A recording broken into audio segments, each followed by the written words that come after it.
الحمد لله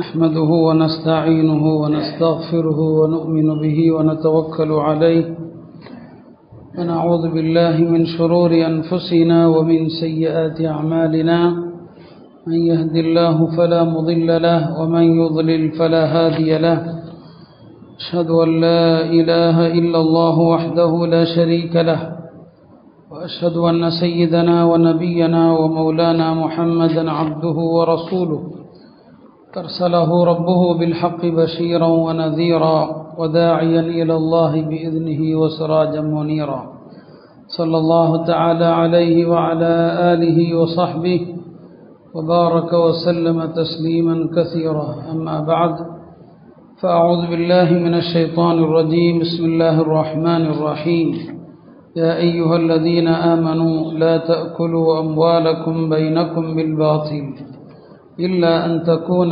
تجارة عن تراض منكم ولا تقتلوا أنفسكم إن الله كان بكم رحيما وقال النبي صلى الله عليه وسلم خير دينكم الورع கண்ணியத்திற்குரிய அல்லாஹ்வின் நல்லடியார்களே, கடந்த வாரம் ஹராமான செல்வத்தினுடைய பாதிப்புகள் குறித்து நாம் குறிப்பிட்டிருந்தோம். தொடர்ச்சியாக அதே விஷயமாக ஹலாலுடைய முக்கியத்துவம், ஹராமான செல்வங்களுடைய வகைகள், வட்டி என்றால் என்ன, எதை நாம் வட்டி என்று விளங்கியிருக்கிறோமோ அது மட்டும்தான் வட்டியா, இது போன்ற சில விஷயங்களை நாம் புரிந்து கொள்ள கடமைப்பட்டிருக்கிறோம். முதலில் ஆரம்பமாக ஹலாலான முறையிலே உழைப்பது என்பது ஒரு உலக ரீதியான ஒரு காரியம் அல்ல. அது ஒரு சாதாரண உலக விஷயம் என்று கடந்து போகிற விஷயம் அல்ல. முதல்ல அது மார்க்கம் என்று நம்பணும். இமாம் அஹமது பின் ஹம்பல் சொல்லுவாங்க, அவங்களுடைய நண்பர் ஒருத்தர் யஹ்யா பின் மயீன், அவங்க ஒரு தடவை கோபத்தில் யாரோ ஒருத்தர்கிட்ட பேசும்போது, நீங்கள் கொடுக்குறதெல்லாம் நான் அறவே வாங்கி சாப்பிட மாட்டேன், சைத்தான் கொடுத்தா சாப்பிட்டுக்குவேன், சைத்தான் என்கிட்ட ஏதாவது கொடுத்தா கூட சாப்பிடுவேன், நீங்கள் கொடுத்தா சாப்பிட மாட்டேன். அது ஏதோ ஒரு இதில் சொன்னார். சைத்தான் கொடுத்தா கூட சாப்பிட்டுக்குவேன்னு சொன்னார் இல்லையா. இமாம் அஹமது அவர்கள் தன்னுடைய நண்பரை கடிந்து கொண்டான். என்னப்பா சொல்கிற, சாப்பாடுங்கிறது அவ்வளோ வேடிக்கையாக போச்சு அவனுக்கு, சைத்தான் கொடுத்தா கூட சாப்பிடுவேன்னு சொல்லி.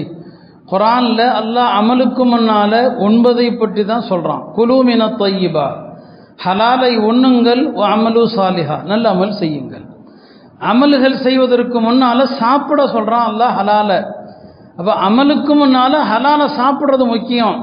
அந்த சாப்பிட்றதுங்கிறது உனக்கு அவ்வளோ விளையாட்டாக போச்சா, சைத்தான் கொடுத்தா கூட சாப்பிடுவேன்னு சொல்கிறதுக்கு.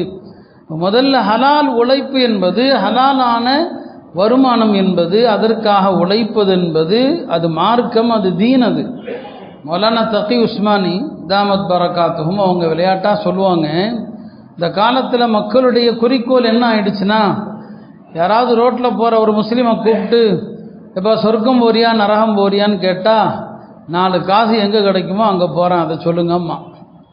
சொர்க்கமா நரகமான்னு கேட்டால், சொர்க்க நரகம்லாம் அப்படி இருக்கட்டும், அப்புறம் இருக்கட்டும், எங்கே போனால் 4 காசு கிடைக்குன்னு சொல்லுங்கள், அங்கே போகிறேன். இதுதான் காசுங்கிற ஒரே குறிக்கோள். அப்போ இது குறிக்கோள் ஆகிவிட்ட பிறகு அவன் எப்படி ஹலால் ஹராம்ங்கிற பாகுபாடெல்லாம் அவனுக்கு என்ன தெரிய போகுது? அல்லாஹ் எல்லாத்துலேயும் ஹலால் ஹராம் வச்சிருக்கிறான், எல்லாவற்றிலும் இல்லையா. ஒரு மனிதன் திருமணம் செய்வதென்று சொன்னால், திருமணத்திற்கு முன்னால் எந்த பெண்ணை திருமணம் செய்யலாம், எந்த பெண்ணை திருமணம் செய்யக்கூடாது, இன்னாரெல்லாம் திருமணம் செய்யக்கூடாது என்று அல்லாஹ் பட்டியலிடுவான். ஹுர்ரிமத் அலைக்கும், உங்களுக்கு ஹராமாக்கப்பட்டிருக்கிறது, இன்னென்ன பெண்களை திருமணம் செய்யக்கூடாது என்று அல்லாஹ் சொல்லுவான். அதில் ஹலால் ஹராம் இருக்கிறது இல்லையா. நம்முடைய குணங்கள், நாம் பேசக்கூடிய பேச்சுக்கள், அதில் ஹலால் ஹராம் இருக்கிறது. எல்லா விஷயத்திலுமே அல்லாஹ் சிலவற்றை அனுமதித்திருக்கிறான், அல்லாஹ் சிலவற்றை தடுத்திருக்கிறான். இதுதான் மார்க்கம், இதுதான் என்னங்க வாழ்க்கைங்கிறது. பெருமானார் ஸல்லல்லாஹு அலைஹி வஸல்லம் சொன்னாங்க, சொர்க்கத்திற்கு முதலில் செல்கிற மூவர், அவங்க தான் முதல்ல போவாங்கன்னு சொன்னாங்க. சொர்க்கத்திற்கு முதல்ல செல்லக்கூடிய மூவரை பற்றி நான் உங்களுக்கு சொல்லட்டுமா? அல்லாஹ்வுடைய பாதையில் உயிர் தியாகம் செஞ்ச தியாகி, தன்னுடைய எஜமானுக்கும் அல்லாஹ்வுக்கும் விசுவாசமாக நடந்த ஒரு அடிமை. மூன்றாவது யார்? தேவை இருந்தும், குடும்பம் பெரிதாக இருந்தும், பெரிய குடும்பம், மனைவி மக்கள் நிறைய இருக்கிறாங்க, நிறைய புள்ள குட்டி, ஆனாலும் ஹராமான செல்வங்களுக்கெல்லாம் செல்லாம ஹலாலை மட்டுமே சாப்பிட்டு மனக்கட்டுப்பாடோடு வாழ்ந்த முஸ்லீம். அப்போ ஹலாலை சாப்பிட்றவன் சொர்க்கத்தில் முதல்ல செல்வான். சொர்க்கத்தில் செல்லக்கூடிய முதல் 3 பேரில் அவர் தான் சொன்னாங்க. இந்த அளவுக்கு மார்க்க ஹலாலுடைய விஷயத்தில் எவ்வளவு கட்டுப்பாடு, நாம் அந்த விஷயத்தில் எவ்வளோ அலட்சியம் காட்டுகிறோம். ஹஜ்ரத் ஆயிஷா ரலியல்லாஹு அன்ஹா சொல்லுவாங்க, நீங்கள் இன்னக்கும் லதஃபுலூன அன் அஃதலில் இபாதா, ஒரு பெரிய வணக்கம் இருக்குது, அந்த வணக்கத்தை எல்லாருமே அலட்சியப்படுத்துறீங்க, யாருமே அதை கண்டுக்கிறது இல்லை. நோன்பு வைக்கிறது, தொழுகிறது எல்லாம் சரிதான், ஆனால் ஒரு பெரிய வணக்கத்திலே நீங்கள் அலட்சியம் காட்டுகிறீர்கள் அப்படின்னு சொல்லி ஹஜ்ரத் ஆயிஷா சொன்னான். மக்கள்லாம் பதறி போய் கேட்டான், அது என்ன, அது நாங்கள்லாம் அலட்சியம் காட்டுகிற வணக்கம் எது? சொன்னாங்க, பொருள் ஈட்டுவதில் பேணுதல் இல்லாமல் இருக்கிறீங்க, ஹலாலில் பேணுதல் இல்லாமல் இருக்கிறீங்களே, ஹலால் வருமானம் தானே பெரிய பேணுதலான வணக்கம் என்று சொன்னான். நம்முடைய மார்க்க அறிஞர்கள் சட்டங்களை எந்த அளவுக்கு உள்ளே போய் பேசுவாங்கன்னா, இப்போ ஒரு தந்தை குடும்பத்துக்கு செலவு செய்கிற தந்தை, அவர் ஹராமாக தான் சம்பாதிக்கிறார்னா, இப்போ அவருடைய பிள்ளைகள் என்ன செய்வாங்க, அந்த பிள்ளைகளுக்கு தந்தையினுடைய ஹராமான வருமானத்தினுடைய அந்த உணவு கூடுமா, சாப்பிடலாமா? சட்டம் என்ன சொல்லுவாங்க தெரியுமா, அந்த பையன் சின்ன பையனாக இருக்கிற வரைக்கும் அத்தை ஹராமை கொடுத்தாலும் சாப்பிட்டுக்கலாம், ஆனால் பருவம் அடைஞ்சிட்டா சாப்பிடக்கூடாது. பருவம் அடைஞ்சிட்டா அத்தை ஹராமை சம்பாதிக்கிறாருன்னா சாப்பிடக்கூடாது. இனிமேல் அவர் தனியாக சம்பாதிக்கிறது கடமையாயிடும். இல்லை எனக்கு படிப்பு இருக்குது சொல்ல முடியாது.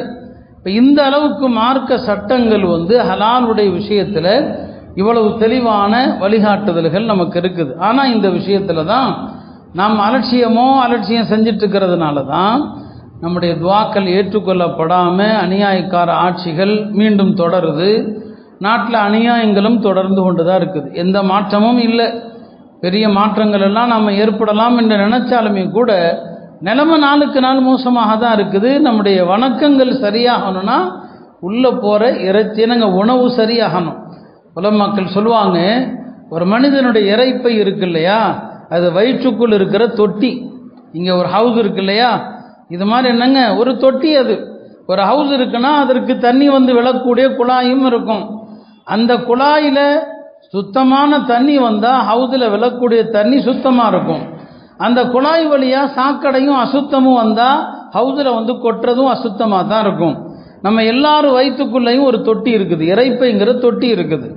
அந்த இறைப்பைங்கிற தொட்டிக்கு செல்லக்கூடிய நரம்பு குழாய்கள், நீங்கள் உணவு குழாயில் எதை செலுத்துறீங்க, தூய்மையான ஹலாலான உணவை சுமத்துனீங்கன்னு சொன்னால் உங்கள் வயிற்றுக்குள்ளே இருக்கிற அந்த இறைப்பைங்கிற தொட்டி சுத்தமாக இருக்கும். நீங்கள் ஹராம என்னங்க கொட்டினீங்கன்னு சொன்னால் அந்த தொட்டி அசிங்கமாக போயிடும். இந்த இறைப்பைங்கிற தொட்டி அசிங்கமானா எல்லா பலா முசீபத்தும் ஒரு உள்ளங்கெட்டு போகும், உடல் கெட்டு போகும், எல்லாமே கெட்டு போயிடும். நம்முடைய அமல்கள் எதுவுமே இருக்கப்படாது. அதனால தான் அதை விதவிதமான வார்த்தைகளில் நமக்கு விளக்கினாங்க. எனவே அருமையானவர்களே, இந்த விஷயம் சாதாரண விஷயம் அல்ல. இன்றைக்கி நாம் ஹராமுடைய விஷயத்தில் ரொம்பவே அலட்சியமாக நாம் இருக்கிறோம். ஒரு அடியான் சம்பாதிக்கிறதுல என்ன வழியாக இருந்தால் என்ன, காசு வந்தால் போதும், வருமானம் வந்தால் போதும், அதில் எல்லாம் அது இதெல்லாம் பார்க்க முடியாது என்று அலட்சியம் செய்தால் அல்லாஹ் அவனை எந்த நரகத்தில் தூக்கி போடுறதை பற்றியும் கவலைப்பட மாட்டானா. எப்போ நீ வருமானத்தை குறித்து நீ கவலைப்படலையோ உன்னை நரகத்தில் தூக்கி போடுறது குறித்து நான் கவலைப்பட மாட்டேன்னு சொல்லி, நீங்கள் உடல் மெலிந்து போகிற அளவுக்கு நீங்கள் வணங்கினாலும் சரி, நோன்பு வச்சு கடைசியில் ஒரு ஆணி மாதிரி ஆயிட்டாலும் சரி, உங்கள் வணக்கத்தை அல்லாஹ் கண்டுக்கவே மாட்டான், உங்கள்கிட்ட பேணுதல் வராத வரை. அதனால தான் சொன்னாங்க, ஹைரு தீனி குமல் வரா, உங்களுடைய மார்க்க அம்சங்களில் ரொம்ப சிறந்த அம்சம் பேணுதல் பேணுதல் பேணுதல் சொன்னாங்க. அருமையானவர்களே, அப்போ பொருள் ஈட்டுவதில் பேராசையும், அதில் நம்முடைய பெண்கள் அவங்க கொடுக்கக்கூடிய தலைவலியால் தான் ஆம்பளைங்க தவறு செய்கிறாங்க இல்லையா. ஹராம் ஹலாலே பார்க்கறது இல்லை. வட்டி என்பது பல வடிவங்கள் இருக்குது. மார்க்கத்தில் வட்டி என்று சொன்னால் பொதுவான ஒரு பொருள் இருக்குது வட்டிக்கு. ஹராமான வருமானங்கள் எல்லாத்துக்குமே வட்டி தான், எப்படி சம்பாதிச்சாலும் வட்டின்னு சொல்லுவாங்க. உதாரணமாக ஹஜ்ரத்து அபூ ஹுரைரா அவர்கள் மர்வானுடைய ஆட்சிக்கால, அவர் மதீனாவுடைய கவர்னராக இருக்கிறார், மதீனாவுடைய ஆளுநராக இருக்கிறார். இப்போ அந்த நேரத்தில் இஸ்லாமிய அரசில் ஒரு சிஸ்டம் இருந்துச்சு. சில குறிப்பிட்ட நபர்களுக்கு அரசாங்கம் ஒரு அட்டை கொடுக்கும். இப்போ ரேஷன் கடை மாதிரி அந்த அட்டை யாருக்கு கொடுக்கப்பட்டிருக்குதோ அவர்கள் ஒரு குறிப்பிட்ட கடையில் போய் கொடுத்தா அவர்களுக்கு இவ்வளவு உணவுகள் என்று சில உணவுகளை கொடுத்துருவான், கோதுமை பாரக்கோதுமைன்னு சொல்லி.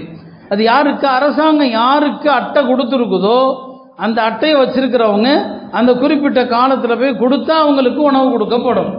இப்படி இருந்துச்சு இல்லையா? எல்லா காலத்திலையும் சைத்தான் வழிகெடுப்பானா இல்லையா? சில நேரங்களில் இந்த உணவு அட்டையை வாங்கி வச்சிருப்பார் இல்லையா, அரசாங்கம் கொடுத்துருக்கும், அவருக்கான தேதியும் இருக்கும். இந்த தேதியில் போய் அவர் வாங்கிக்கலான்னு சொல்லி இந்த அட்டையை வச்சிருக்கிற என்ன செய்வார்னா, அவருக்கு இப்போ உடனடியாக காசு தேவைப்படும்.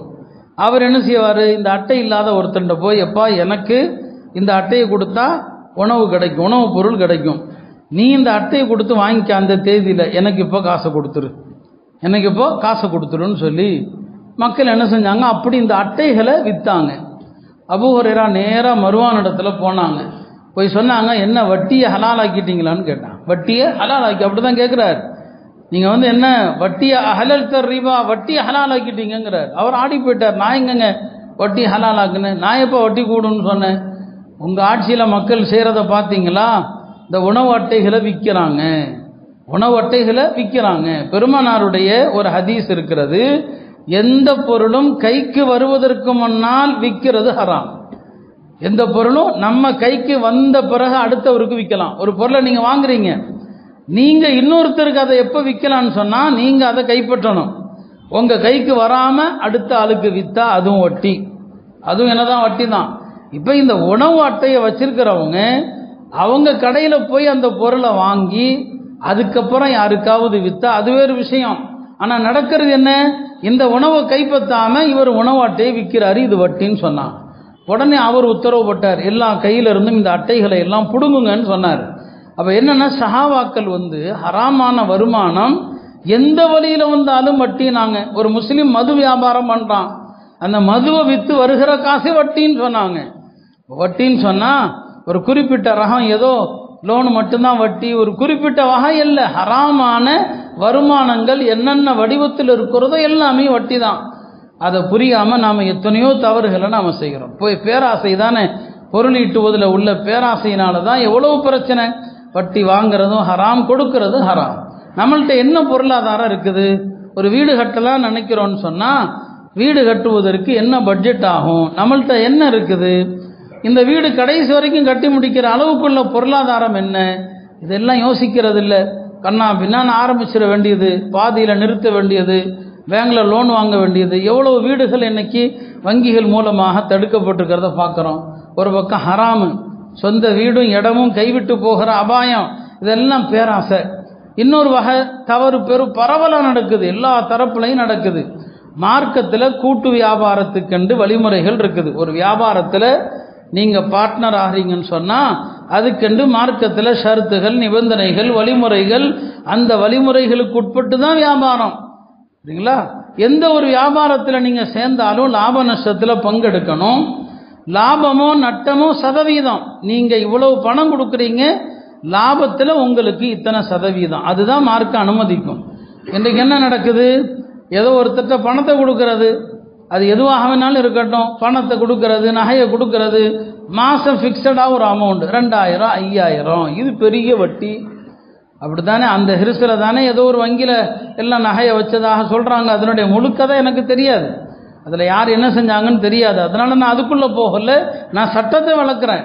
நீங்கள் எந்த ஒரு வியாபாரம் செய்கிறவன்ட்டையும் சரி, ஒரு பணத்தை கொடுத்தா வியாபாரத்தில் எவ்வளோ லாபம் வருதோ அதில் இத்தனை சதவீதம், அதுதான் மார்க்க அனுமதிக்குமே தவிர ஃபிக்ஸடாக 50,000 ரூபா கொடுத்தா மாதம் 5000, 1,00,000 ரூபா கொடுத்தா மாதம் 10,000, இது பியூர் முழுக்க முழுக்க முழுக்க வட்டி. ஆனால் அது நிறைய நடக்குது எக்கச்சக்கமாக. பல பேர்களில் பல பேர் ஆசையூட்டுவான், மார்க்க அதை அனுமதிக்குதான்னு சொன்னால் இல்லை. அப்போ வெறுமனே நமக்கு ஏதோ கிடைக்குது, அவசரமாக கிடைக்குது, மாசமானால் ஒரு தொகை வந்துடுது, இதை மட்டுமே நம்ம பார்க்கறதுனுடைய விளைவு தான் பொருளாதாரங்களில் பரக்கத்து இல்லை. அந்த மாதிரி ஆரம்பிக்கப்பட்ட கூட்டு வணிகங்கள் எல்லாமே இழுத்து மூடுற நிலைமைக்கு தான் வந்துச்சு. இப்படி இந்த மாதம் ஒரு ஃபிக்ஸட் அமௌண்ட் கொடுத்து இவ்வளவு கொடுத்துறதுன்னு சொன்னால் இந்த மாதிரி ஆரம்பிக்கப்பட்ட எல்லா வணிகங்களும் கடைசியில் பார்த்தீங்கன்னா இழுத்து முடியும். ஏன்னா அல்லாஹ் ஹராமாக்கினதில் பரக்கத்தை அல்லாஹ் வைக்கவே மாட்டான். எங்கே தவறான முறையில் கொடுக்கல் வாங்கல் நடக்குதோ அந்த வணிகம் ஒருபோதும் வெற்றி பெறாது. இது பெருமானார் ஸல்லல்லாஹு அலைஹி வஸல்லம் அவர்கள் தெள்ள தெளிவாக சொன்னாங்க. வியாபாரங்களில் ஹலால் வியாபாரத்தில் கூட அதுக்கு பெருமானார் ஸல்லல்லாஹு அலைஹி வஸல்லம் அவங்க எத்தனை நிபந்தனைகளும் வழிகாட்டுதல்களும் வழங்கி இருக்கிறாங்க. முஸ்லிம்களுடைய கடைவீதியில் என்னென்ன விஷயங்கள் பேணப்படணுங்கிறதெல்லாம் ஹதீஸ் கிதாபுகளில் இருக்குது. எனவே அருமையானவர்களே, காசு வர்றது பாக்கெட்டில் எப்போவுமே காசு இருக்கணும். இது ஒன்றை மட்டுமே நம்ம வாழ்க்கை குறிக்கோளாக வைக்கிறோம். ஹராம் ஹலாலுடைய விஷயங்களில் பேணுதல் இல்லாமல் இருக்கிறோம். ஒரு காலத்தில் முஸ்லிம்களுடைய தனித்தன்மையை பேணுதல் தான். ஒரு பெரிய ஞானி இமாம் ஃபுதைல் இப்னு ஐயாத் என்று நினைக்கிறேன், அவங்க ஜம்சம் கிணத்துக்கு அருகில் நிற்கிறாங்க, தண்ணி குடிக்காமல் நிற்கிறாங்க. அந்த காலத்தில் என்ன, இறப்பாங்க, இறைச்சி தான் கொடுப்பாங்க. எல்லாரும் என்ன செய்வாங்க, தண்ணி குடிவாங்க. அவங்க குடிக்காமல் இருக்கிறாங்க. என்னங்க ஏங்க தண்ணி குடிக்காமல் இருக்கணும்? அந்த பேணுதெல்லாம் நம்ம பார்க்க முடியாது. அந்த அளவுக்கு இருக்கணும்னு தேவையும் இல்லை.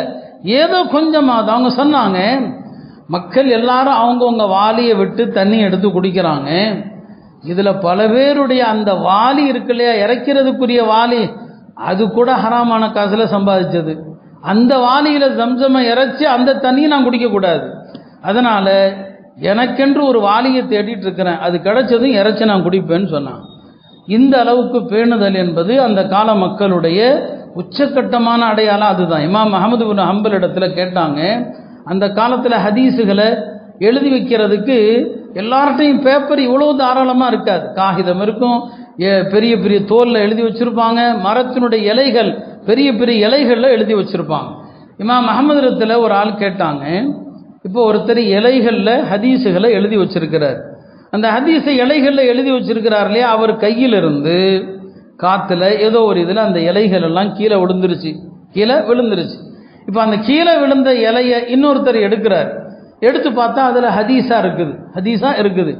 இப்போ அதில் இருக்கிற ஹதீஸை அந்த இலையில யார் எழுதி வச்சிருக்கிறாரோ அவர்கிட்ட அனுமதி கேட்டு தான் எழுதணுமா, கேட்காம எழுதலாமான்னு சொல்லி இமாம் அஹ்மத் சொன்னாங்க, இல்லை, அவர்கிட்ட முதல்ல அனுமதி கேட்டுட்டு தான் அந்த இலையில இருக்கிற ஹதீஸை கூட நீ எழுதணும். ஏன்னா அந்த இலை கூட அவருக்குரியது. அதில் இருக்கிற ஹதீஸை அவர்கிட்ட கேட்காம நீ எழுதுறதும் உனக்கு அனுமதி இல்லைன்னு சொன்னாங்க. எவ்வளவு பேணுதல்! அப்போ அந்த காலத்தில் அந்த மக்களுடைய துவாக்கள் எல்லாம் உடனே ஏன் கபூல் ஆச்சு, உடனே ஏன் அல்லாஹ் ஏற்றுக்கொண்டான்? காரணம் அதுதான். இந்த எது நம்மள்கிட்ட வருது, உள்ள என்ன நமக்கு போகுது, அதில் அவங்க காட்டிய அக்கறையும் அதில் காட்டிய அந்த தூய்மையும் தான் இந்த அளவுக்கு. இன்னைக்கு எல்லாம் ஹலாலாக்கிற காலம். பெருமானார் ஸல்லல்லாஹு அலைஹி வஸல்லம் அவங்க பின்னால் ஒரு காலம் வரும்னு சொன்னாங்க, இஸ்திஹலாலுல் மஆசி, எல்லா பாவத்தையும் ஹலாலாக்குவாங்க. ஆண்களுக்கு பட்டு துணி ஹலாலுன்னு சொல்லுவாங்க, மதுவை ஹலாலாக்குவாங்க, விபச்சாரத்தை ஹலாலாக்குவாங்க, இசை கருவிகளை ஹலாலாக்குவாங்க. இது எல்லாத்தையும் சொன்னாங்க. அந்த மாதிரி தான் இன்னைக்கு வட்டியும் என்னங்க ஹலால். அதையும் ஒரு கூட்டம் பேங்க்ல தரக்கூடிய வட்டி கூடும், அது வட்டி இல்லை. இப்படி நடந்தா என்ன ஆகும்? பெருமானார் சொன்னாங்க, அந்த கூட்டம் அதுல ஒரு சாரார் அல்லாஹுடைய அதாபை கொண்டு தண்டிக்கப்படுவாங்க, ஒரு சாரார் பன்றிகளா குரங்குகளா மாற்றப்படுவாங்க. ஹதீஸு புகாரில வரக்கூடிய ஹதீஸ். கியாமத்துக்கு முன்னால அப்படி ஒரு கூட்டம் வரும் என்று பெருமானார் ஸல்லல்லாஹு அலைஹி வஸல்லம் அவங்க எச்சரிக்கை செய்யறாங்க. அது அருமையானவர்களே, அதனால காசு யாரோ தர்றான் அப்படிங்கிறதுக்காக மட்டுமே பணத்தை சரி உடனடியாக கிடைக்குது அப்படிங்கிறதுக்காக ஹராம் ஹலாலுடைய இந்த வழிகாட்டுதல்கள் பேணுதல்கள் இதெல்லாம் இல்லாமல் நாம் எதையும் செஞ்சு பிரயோஜனம் இல்லை. உலமாக்கள் அழகா சொல்லுவாங்க, ஒரு கட்டடத்துக்கு அஸ்திவாரம் முக்கியம். அஸ்திவாரம் உறுதியாக இருந்தால் அதன் மீது எழுப்பப்படுகிற கட்டடம் உறுதியாக நிற்கும். அஸ்திவாரம் சரியில்லை, கட்டடம் சீக்கிரம் விழுந்துரும். இந்த மார்க்கத்தினுடைய அஸ்திவாரம் என்ன தெரியுமா? ஹலாலு தான். ஹலாலுங்கிற அஸ்திவாரத்தின் மீது தொழுகைங்கிற கட்டடம், நோம்புங்கிற கட்டடம், ஹஜ்ஜுங்கிற கட்டடம் நீங்க ஹலாலுக்கு மேலே எழுப்புனீங்கன்னா இந்த வணக்கங்கள் பூரா ஏற்றுக்கொள்ளப்படும். நீங்க அமைக்கிற அஸ்திவாரமே ஹராம், எல்லாம் ஹராம், உண்ணக்கூடிய உணவு உடை எல்லாமே ஹராமா இருக்குதா, அதுக்கு மேலே நீங்க எழுப்புகிற நோம்பு ஜக்காத்து ஹஜ்ஜு எல்லாமே அஸ்திவாரம் பலவீனமா இருக்கிறதுனால பிரயோஜனம் இல்லாம பரத்தப்பட்ட புழுதியாக ஆகிப்படும் சொன்னாங்க இல்லையா? நீங்க வாங்குற சட்டை, நீங்க வாங்குற அந்த துணி 300 ரூபா கொடுத்து வாங்குறீங்க, 299 ரூபா ஹலாலு தான், ஒரே ஒரு ரூபா ஹராம் சொன்னா அந்த சட்டையை போட்டு நீங்க தொழுதா அந்த தொழுகை ஏற்கப்படாது. அந்த தொழுகை ஏற்கப்படாது. ஹராமான காசுல நீங்க சதக்கா செஞ்சா, தர்மம் செஞ்சீங்கன்னு சொன்னா, இமாம் சுஃபியான் சௌரி சொன்னாங்க, ஹராமை கொண்டு சதக்கா செய்கிறவனுடைய உதாரணம் நஜிசான ஆடைய நஜிசான தண்ணியில் கழுவுற மாதிரி. ஆடை நஜிசா போனால் அது சுத்தமாகணும். அதுக்கு என்ன செய்யணும்? சுத்தமான தண்ணியில் கழுவுனா சுத்தமாகும். என்ன செய்யறான்? நஜிசான தண்ணியில் போய் முக்கிறான்.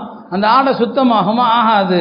இன்னைக்கு எல்லாமே நாம நஜிசான தண்ணியில் கலக்கக்கூடிய அந்த மனிதனுடைய நிலையை போல தான் நம்முடைய எல்லாமே ஹராம் ஹராம்ங்கிற இந்த நிலையில் இருக்கிறதுனால தான் நம்முடைய வணக்கங்கள் அர்த்தமற்ற நிலையில் இருக்குது. மன்னர் முத்தவக்கில், அந்த காலத்தில் மன்னர்கள் சில நேரங்களில் அவங்களுக்கே ஒரு குற்ற உணர்ச்சி வரும். அதனால சில ஆபிதுகள், சில ஜாஹிதுகள், உலக பற்றற்ற மனிதர்கள் அவங்கள போய் பார்ப்பாங்க.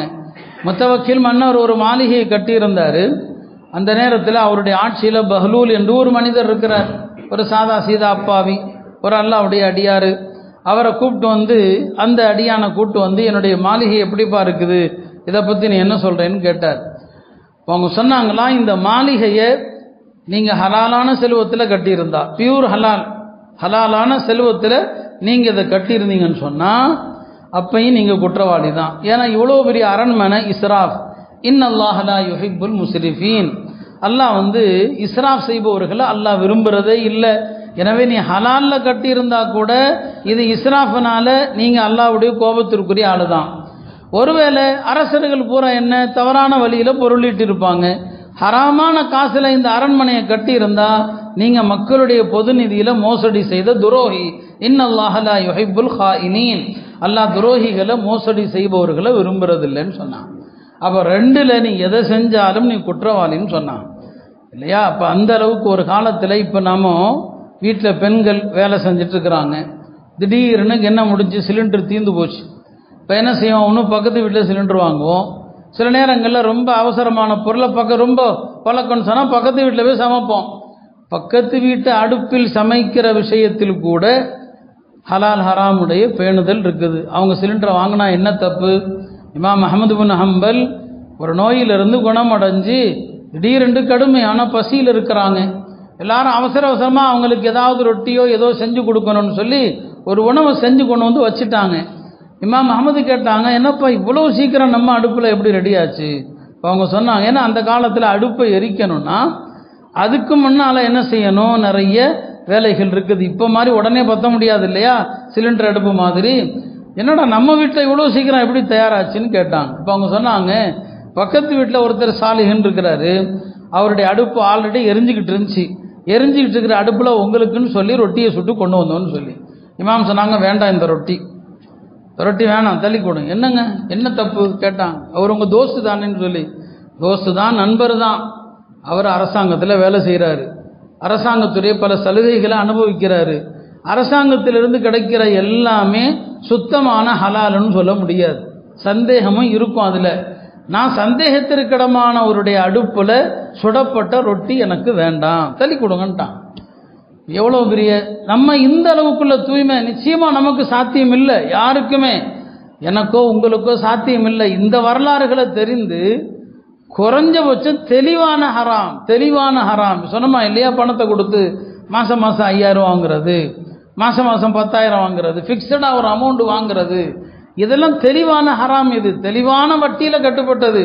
இப்போ இந்த மாதிரியான ஹராமையாவது நாம் செய்யாமல் இருக்கணுமா இல்லையா? இந்த ஹராமுகளை செய்து கொண்டு நம்முடைய எந்த வணக்கங்கள் ஏற்கப்படுது? ஒரு மனிதன் தன்னுடைய குடும்பத்தினருக்காக ஹலாலான வருமானத்திற்கு அவன் உழைத்தா, இப்போ நீங்கள் கேள்விப்பட்டிருப்பீங்க, 5 நேர தொழுதா மரத்திலிருந்து பாவங்கள் இலைகள் உதிர்ற மாதிரி பாவங்கள் உதிருதுன்னு சொல்லி, அது தொழுகையாளிக்கு மட்டும் வரல, ஹலாலுக்காக வேர்வு சிந்துறான் இல்லையா? மனைவி மக்களுக்கு ஹலாலான உணவு கொடுக்கணும், அதுக்காக வேர்வை சிந்துறான் பாருங்க. அந்த வேர்வை துளிகள் ஒவ்வொன்றிலிருந்தும் அவனுடைய பாவம் மன்னிக்கப்படுது. அல்லாஹ்வுடைய பாதையில் அறப்போர் செய்கிற மாதிரி இன்னைக்கு ஜிஹாதுங்கிறது எதிரிகளோடு வாளேந்தி சண்டை போடுறதல்ல. இன்னைக்கு ஜிஹாதுங்கிறது ஹலால் வருமானம் தான். என்ன ஆனாலும் சரி, ஹராமோ சந்தேகத்திற்கிடமானவைகளோ இது எதுவுமே வேண்டாம், முழுக்க ஹலால் வந்தால் போதும் என்று ஒரு மனிதன் நினைத்தான் சொன்னால் இந்த காலத்தில் பெரிய முஜாஹித் என்று உலமாக்கள் அவனை சொன்னான். எனவே அருமையானவர்களே, நாமோ என்னென்ன தவறுகள் இன்றைக்கு நடக்கிறதோ எல்லாவற்றுக்கும் காரணம் இதுதான். இப்போ ஹதீஸில் 1 திர்ஹம் ஹராம் 30 முறை விபச்சாரத்தை விட கொடியதுன்னு வருது.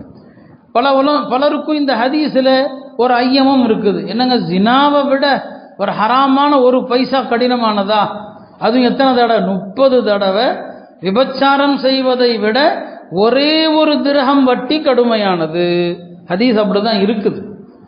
சில உலமாக்கள் விளக்கம் சொன்னாங்க, இல்லை இந்த ஹதீஸில் சொல்லப்பட்டது எதுவும் மிகையாலாம் சொல்லப்படலை. 30 முறை ஜினா செய்வதை விட ஒரு திரகம் வட்டி காசு மோசமானது அப்படின்னு ஏன் நபி ஸல்லல்லாஹு அலைஹி வஸல்லம் சொன்னாங்கன்னா, அந்த ஜினாவுக்கு காரணமாக இருப்பதை இந்த வட்டி காசு தான், அதற்கு காரணமாக இருப்பதை இந்த ஹராமான காசு தான். இது உள்ள போனா மனிதனுக்குள் எல்லா கெட்ட சிந்தனைகளும் எல்லாமே வரும். இது செஞ்ச வேலை தான் அது. அதனால அந்த விபச்சாரத்துக்கு காரணமே இந்த வட்டி காசு என்பதனால தான் நபி ஸல்லல்லாஹு அலைஹி வஸல்லம் அவர்கள் இவ்வளவு கடுமையான ஒரு வார்த்தையை சொன்னாங்கன்னு சொல்லி உலமாக்கள் சொல்லுவாங்க. எனவே அருமையானவர்களே, பணம், வருமானம், இந்த விஷயத்தில் பேணுதல் நமக்கு தேவை. ரொம்ப ரொம்ப பேணுதல் தேவை. எல்லாவற்றுக்கும் லோன் வாங்காதீங்க. லோன் வாங்குறதே ஹராம். அது ஒரு நிர்பந்தங்கள், ரொம்ப நிர்பந்தம். அதெல்லாம் அந்த மாதிரி நிர்பந்தமெல்லாம் இப்போ யாருக்கு இருக்குது? அந்த நிர்பந்தங்கள், அந்த மாதிரியான அவசரங்கள் யாருக்கு இருக்குது? அப்படி இல்லை. நம்ம அப்படி தேவையில்லாத விஷயங்களுக்கு லோன் வாங்குறது, அதில் தான் இப்படியெல்லாம் மாட்டிக்கிட்டு அல்லாஹ் அதில் பறக்க செய்ய மாட்டான். நீங்கள் வட்டி கொடுத்தாலும் சரி, வாங்கினாலும் சரி, அது அழிவை நோக்கி தான் போகும். கடைசியில் அது அழிவில், ஹசாரத்தில், இழப்பில் போய் தான் முடியும் என்று தான் நபி ஸல்லல்லாஹு அலைஹி வஸல்லம் சொன்னாங்க. நம்மள்கிட்ட என்ன இருக்குது? நம்முடைய பொருளாதாரம் என்ன இருக்கிறதுல எவ்வளோ இருக்கிற சொத்தை விற்று வீட்டை கட்டுங்க. என்ன இருக்குதோ அதை விற்றுருங்க. ஆனால் பேங்கில் போய் லோன் வாங்காதீங்க. லோன் வாங்கிட்டா அவர்கள் வாழ்க்கையில் வெற்றி பெறவே முடியாது. இப்போ நிறைய இளைஞர்கள் கிரெடிட் கார்டு வாங்கிக்கலாமா அப்படின்னு கேட்குறாங்க. அது ஹராம். அது கிரெடிட் கார்டு வாங்கிறது ஹராம். ஏன்னா அது பெரிய பேராசை. எங்கே போனாலும் என்ன வாங்கணும், எல்லாத்தையும் வாங்க சொல்லும். ஒன்று, எல்லாவற்றையும் பார்க்கறதையெல்லாம் வாங்க சொல்லும் இல்லையா? அப்போ அது பெரிய ஹராம். அது ரெண்டாவது, அது வட்டி தான். அது குறிப்பிட்ட காலத்தில் நீங்கள் பணத்தை செலுத்திட்டா வட்டி இல்லைன்னாலும் அதில் நீங்கள் கையெழுத்து போடுறதே ஹராம் தான். அதனால தான் சஹாபா பெருமக்கள் எதனால் ஹஜ்ரத் அபூபக்கர் அவர்கள் அடிமை கொண்டு கொடுத்த பாலை குடிச்சிட்டாங்க. அப்புறம் அவன் அது தவறான சம்பாத்தியத்தில் வாங்கின பாலுன்னு தெரிஞ்சதும் ஏன் அதை அவ்வளோ கஷ்டப்பட்டு வாந்தி எடுத்தாங்க? ஏன்னா அவங்களுக்கு தெரியும் இது உள்ளே இருந்தால் பெரிய ஆபத்து. அவ்வளோத்தையும் வாந்தி எடுத்த பிறகு அல்லாட்ட என்ன செஞ்சாங்க தெரியுமா? எல்லாம் நான் என் முயற்சியில் இந்த பாலை எவ்வளவு தூரம் வெளியேற்ற முடியுமோ வெளியேற்றிட்டேன். ஆனாலும் என் நரம்புகளில் அதன் ஈரம் இருக்கத்தான் செய்யும். என்னுடைய இறைப்பையில் அது கொஞ்சம் கலந்துட்டது தான். எல்லாம் இதுக்காக நான் உன்னை மன்னிப்பு தேடுறேன். அது என் சக்தி இல்லை. என்னங்க, பாலை வாந்தி எடுத்துட்டு அல்லாட்ட கேட்குறாங்க. நான் வாந்தி எடுத்துட்டேன், என்னுடைய முயற்சி எவ்வளவோ அவ்வளோ நான் செஞ்சுட்டேன். ஆனால் இந்த பாலால் என் நரம்புகள் நனைந்தது தான். அதை நான் துடைக்கிற சக்தி இல்லை. என் இறைப்பையில் அது கொஞ்சம் கலந்தது தான். அதை என்னால் ஒன்றும் செய்ய முடியாது. எல்லாம் அதை நீ மன்னிச்சிரு. எவ்வளோ பெரிய உச்சக்கட்டமான பேணுதல் பாருங்க. இதுதான் சஹாபாக்கள் பயந்தாங்க. அது சரியில்லைன்னா எல்லாமே கெட்டு போயிடும் சொல்லி. இப்போ நாம் இஷ்டத்துக்கு எல்லாமே கூடும், அது கூடும், இது கூடும் என்று எல்லாவற்றிலிருந்து வரக்கூடிய பணத்தை நாம் எடுத்துக்கிட்டா எப்படி நோய் இல்லாத வாழ்க்கை வாழ முடியும்? எந்த மருத்துவமனை போனாலும் முஸ்லிம்கள் அப்படிங்கிற பரவலான பேச்சு. எங்கே போனாலும் முஸ்லிம்களை பார்க்கலாம், புர்காவை பார்க்கலாம். என்ன காரணங்க? காரணம் என்ன? காஃபிர்கள் எல்லாம் அநியாயம் செய்யத்தானே செய்கிறாங்க. இந்த உலகம் அவனுக்கு சொர்க்கம், அவனுக்கு நரகம் இருக்கு, நிரந்தரம். முஸ்லிம்கள் செய்யக்கூடிய இந்த தவறுகளுக்கான தண்டனை தான் நோய்களாக, பல்வேறு வகையான நோய்களாக நம்ம பார்க்குறோம். பல வகையான நோய்கள் எல்லாம் பாதுகாக்கணும். எவ்வளவு புற்றுநோய்கள் பரவி போய் கிடக்குது. என்னென்ன வியாதிகள் பேர் கேள்விப்படாத, சொல்லவே முடியாத பல வியாதிகள் எல்லாம் கிடக்குதுன்னு சொன்னால் என்ன? இந்த ஹராம் தான். நம்முடைய தாய்மார்கள் ஒரு பெரிய காரணம். ஆண்கள் செய்யக்கூடிய தவறுகளுக்கு ஒரு ஆணுடைய பொருளாதாரம் என்ன, அவன் எந்த நிலையில் இருக்கிறாங்கிறத யோசிக்கிறதே கிடையாது. அவனை சீண்டி விடுறதே இந்த பொம்பளைங்க தான் இல்லையா? அவன் ஏதாவது வாங்கி கொடுக்கலன்னா நீ எதுக்குமே லாய்க்கில்லைன்றுவா. அவனுக்கு அது பெரிய தன்மான பிரச்சனை. எல்லா பொம்பளையுமே நன்றி கெட்டவங்க தானே. காலம் பூரா நம்ம அவங்களுக்காண்டி உழைச்சி எல்லாம் கொடுத்தாலும் ஏதாவது ஒன்று வாங்கி கொடுக்கல, உன்ட இருந்து எதையுமே நான் பார்க்கலன்னு சொல்லிடுவா. பெருமானாரே அப்படி தான் சொன்னாங்க. இந்த பொம்பளைங்களை பற்றி சொன்னாங்க, நரகத்தில் உங்களை அதிகமாக பார்த்தேன்னு சொல்லி. ஏன் அதிகமாக பார்த்தீங்கன்னு கேட்டாங்க. நீங்கள் கணவனுக்கு நன்றி துரோகம் செய்கிறீங்க. எப்படி நன்றி துரோகம் செய்கிறோன்னு கேட்டாங்க. அவன் காலம் பூரா உங்களுக்கு எல்லாம் செஞ்சுருப்பான், ஏதோ ஒரு கட்டத்தில் முடியாதுன்னு இருப்பான். ஒன்னால நான் எந்த இன்பத்தையும் சந்திக்கலைன்னு ஒரே வாரத்தில் முடிச்சிருவீங்க. எல்லா வீட்லையும் நடக்கிற கதை இது. எல்லா வீட்லையும் இதுதான் ஆண்களுக்கான பிரச்சனை. இந்த பொம்பளைங்க தான். பொம்பளை ஹலால் ஹராம பேணக்கூடிய பொம்பளையா இருந்துட்டா ஆண்கள் எல்லாம் அவுலியாக்களாக தான் இருப்பாங்க. இப்போ அங்கே திருப்திப்படுத்தணும், வேற வழி இல்லை. அங்கே திருப்திப்படுத்துறதுக்கு என்ன செய்யறது? லோனை வாங்கு, அதை வாங்கு, வட்டியா, அதுவா இதுவா எல்லாத்தையும் போட்டு கலந்துறது. ஒரு பக்கம் இன்சூரன்ஸு நிர்பந்தம். வாகனத்துக்கு இன்சூரன்ஸ் பண்ணுறது சட்டம். இல்லைன்னா ரோட்டில் போலீஸ் பிடிச்சான்னா ஃபைன் போட்டுருவான். நிர்பந்தத்துக்காக. இல்லைன்னா இன்சூரன்ஸுக்கும் மார்க்கத்துக்கும் சம்மந்தம் இல்லை, கூடாது. இப்போ நீங்கள் இன்சூரன்ஸ் பண்ணியிருந்தீங்க, சட்டத்துக்காக கூடும். ஆனால் வாகனம் விபத்துக்குள்ளானா இன்சூரன்ஸ் கம்பெனி நஷ்டத்துக்குரிய பணத்தை தர்றான்னு சொன்னால், நான் ஏற்கனவே சொல்லியிருக்கேன், நீங்கள் எவ்வளோ ப்ரீமியம் கட்டினீங்களோ அதுதான் வாங்கலாம். அதான் உங்களுக்கு ஹலால். அதுக்கு மேலே வாங்கக்கூடாது. என்னங்க அவன் தானே கொடுக்குறான், சும்மா தானே கொடுக்குறான். இல்லை, ஜாயிஸ் இல்லை. மேலதிகமாக உள்ளதை நீங்கள் யாருக்காவது கொடுத்தாகணும். யாருக்காவது நீங்கள் தர்மமாக தான் கொடுக்கணுமே தவிர மேலதிகமாக உள்ளதை நீங்கள் இது பண்ணக்கூடாது. கொஞ்சம் கஷ்டம். ஒரு 40 நாள் ஒரு உறுதியாக ஹலாலை மட்டும் ஒரு மனுஷன் சாப்பிட்டான்னு சொன்னால் அவனுடைய உள்ளம் பிரகாசம் அடையும். அவன்கிட்ட இருந்து தத்துவங்கள் ஞானங்கள் வெளிப்படும். ஹலால 40 நாள் நான் எந்த சந்தேகத்திற்கிடமான இதுக்கும் போகமாட்டேன், பியூர் ஹலாலில் இருப்பேன்னு சொல்லி ஒரு 40ங்கிற எண்ணிக்கைக்கு ஒரு பெரிய தாக்கம் இருக்குது. அதனால தான் சூஃபியாக்கள் 40 நாள் சில்லா இருப்பாங்க. ஜமாத்தில் 40 நாள் இதெல்லாம் அந்த அடிப்பில் வர்றதான். அதுக்கு ஒரு தாக்கம் இருக்குது. அந்த மாதிரி ஒரு மனுஷன் ஒரு 40 நாள் தூய்மையாக இருப்பேன் அப்படின்னு உறுதி எடுத்தால் வாழ்க்கை பூரா ஹலாலாக ஆகிடும். எனவே அல்லாஹ் நம்மளை ஹராமில் இருந்து அல்லாஹ் பாதுகாக்கணும். இந்த ஹராமான செல்வங்கள் போய் தான் நம்முடைய உடலை கெடுத்து விதவிதமான நோய்களை காரணமாக்குது. இந்த பாவங்கள் பெருகும்போது பாவம் செய்யாதவங்களும் பாதிக்கப்படுவாங்க. இதுதான் ஒரு விஷயம். இந்த பாவங்களை செய்கிறதுனால பாருங்க, பிறக்கிற குழந்தை கேன்சரோடு பிறக்குது. அந்த குழந்தை என்ன பாவம் செஞ்சுது? அந்த குழந்தை என்ன செஞ்சதுங்க? பெரியவர்கள் செய்கிற பாவங்கள் குழந்தைகளை பாதிக்கும். தலைமுறையும் பாதிக்கும். ஹராமான காசுகள் நம்ம தௌபா செய்யல பெரியவங்க, அடுத்த பேரம்பேத்திகள் வரைக்கும், அடுத்தடுத்த தலைமுறை வரைக்கும் பாதிக்கும். ஹலாலுடைய பரக்கத்து தலைமுறைக்கு நீடிக்கும். நீங்கள் ஹலாலா சம்பாதிச்சு வச்ச சின்ன செல்வத்தை விட்டுட்டு போனீங்க, உங்களுடைய பேர குழந்தைகள் பன்மடங்கா பெருகி அந்த ஹலாலை அனுபவிப்பாங்க. அப்போ இந்த ஹராமுகளுடைய விளைவு தான் பாவமற்றவர்கள் எல்லாம் நோய்களால் பாதிக்கப்படுறாங்க.